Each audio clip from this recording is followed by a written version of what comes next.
जो चीजें अक्सर हमें दिखाई पड़ती है उस पर यकीन कर लेना और उसे मान भी लेना, यह हमारे जिंदगी की सबसे बड़ी बेवकूफी होती है। और मैं बेवकूफी की बात इसलिए कर रहा हूं क्योंकि महेश बाबू की ये जो फिल्म आई है सरकारू वारी पाटा, ये फिल्म बहुत ही बेहतरीन है। इसने अब तक 180 करोड़ रुपए की कमाई कर ली है, सिर्फ एक ही भाषा में रिलीज हुई है, वो भी तेलुगु। महेश बाबू मुझे शुरू से ही अच्छे लगे हैं। इनकी सारी फिल्में मुझे बहुत ही बेहतरीन लगती है, गजब की एनर्जी लगती है और बड़े ही क्यूट से लगते हैं, चॉकलेटी बॉय है।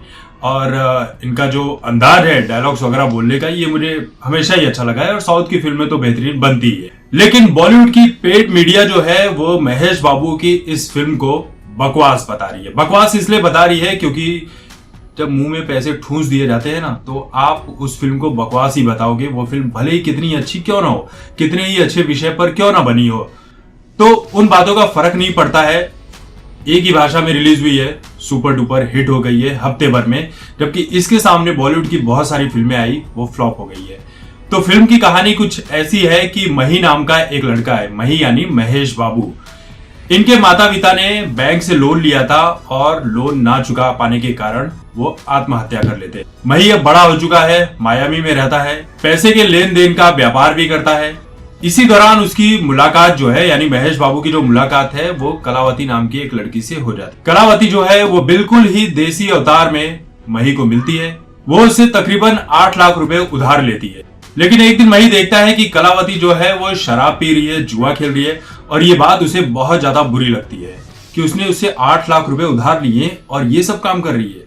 वो कलावती से पैसे मांगता है, यानी कि महेश बाबू कलावती से पैसे मांगते हैं और वो पैसे देने से इनकार कर देती है।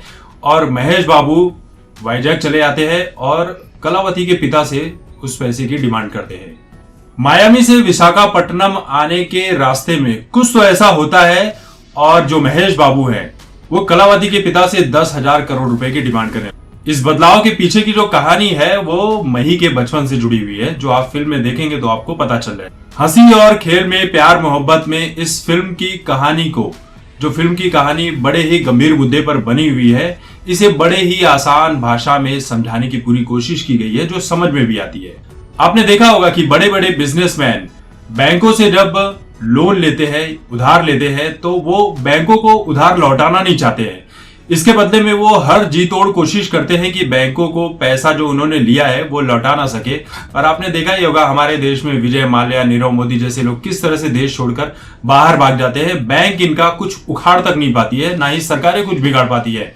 लेकिन एक आम आदमी जब अपनी जिंदगी में कुछ पैसे अपने जरूरत के लिए लेता है और वो समय रहते चुका नहीं पाता, तो बैंक वाले किस गुंडागर्दी पर उतर आते हैं, क्या क्या धमकियां देते हैं एक गरीब परिवार को कि तुमने पैसा नहीं दिया तो तुम्हें समाज में बदनाम कर देंगे, तुम्हारे साथ मारपीट होगी, तुम्हारे साथ ये हो जाएगा, वो हो जाएगा, तरह तरह की चीजें हमें देखने को मिलती है।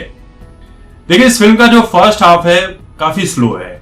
और फर्स्ट हाफ इसलिए स्लो है क्योंकि कहानी जो है ये थोड़ा कलावती के साथ प्यार मोहब्बत को जो बुना जा रहा है, हंसी मजाक चल रहा है, उसे लेकर ये फिल्म स्लो हो जाती है। लेकिन सेकंड हाफ में ये फिल्म जोर पकड़ती है और काफी अच्छा जोर पकड़ती है।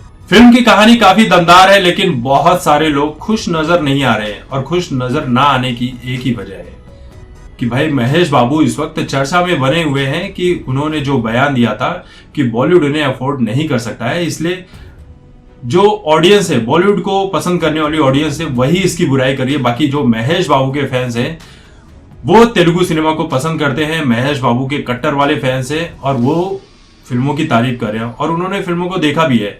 मुझे रिव्यू करने में भले ही देर हो गया है, लेकिन फिल्म इसी दरमियान 180 करोड़ रुपए कमा लेती है। और आपने अगर फिल्म देखी है तो कमेंट करके बताइए कि आपको ये फिल्म लगी कैसी है।